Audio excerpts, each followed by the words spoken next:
Hi everyone, আজকে হচ্ছে বাবা বড় কাছারির কাছে যাওয়া হচ্ছে আর্যর জন্য পুজো দিতে। যেহেতু আর্য এবারে 6 মাসে পড়বে, ও এবারে মানে সলিড খাওয়া শুরু করবে, ও রাইস সেরিমনি হবে, তারপরে ও সলিড খাওয়া শুরু করবে।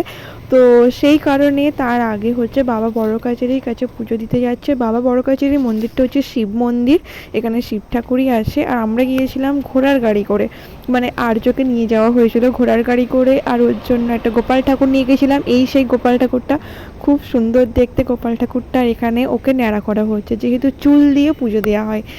তো ওর ন্যাড়া হয়ে যাওয়ার পর ওকে স্নান করিয়ে ওকে বেশ সুন্দর করে কিন্তু সাজিয়ে দেওয়া হয়েছিল, কিন্তু ও লাস্টে সাজটাকে একদম পুরো ঘেঁটে দিয়েছিল। আর মন্দিরে কিন্তু বিশাল ভিড় হয়েছিল। আর এখানে অনেকেই মানত করে, যে যেরকম মানত করে আর কি সেরকমভাবে যায়। কেউ দোলায় করে যায়, কেউ ঘোড়ায় করে যায়। তো একটা বাচ্চাকে দোলায় করে নিয়ে যাওয়া হয়েছিল। এই সেই বাচ্চাটা বেশ সুন্দর করে দোলাটাকে কিন্তু বেশ সাজিয়েছিল। আর মন্দিরে বেশ ভিড় ছিল। মন্দিরে আমি আর ভিডিও করিনি, কারণ সেইভাবে সুযোগ হয়ে ওঠেনি, মানে কীরকম মন্দিরটা আর কি দেখতে।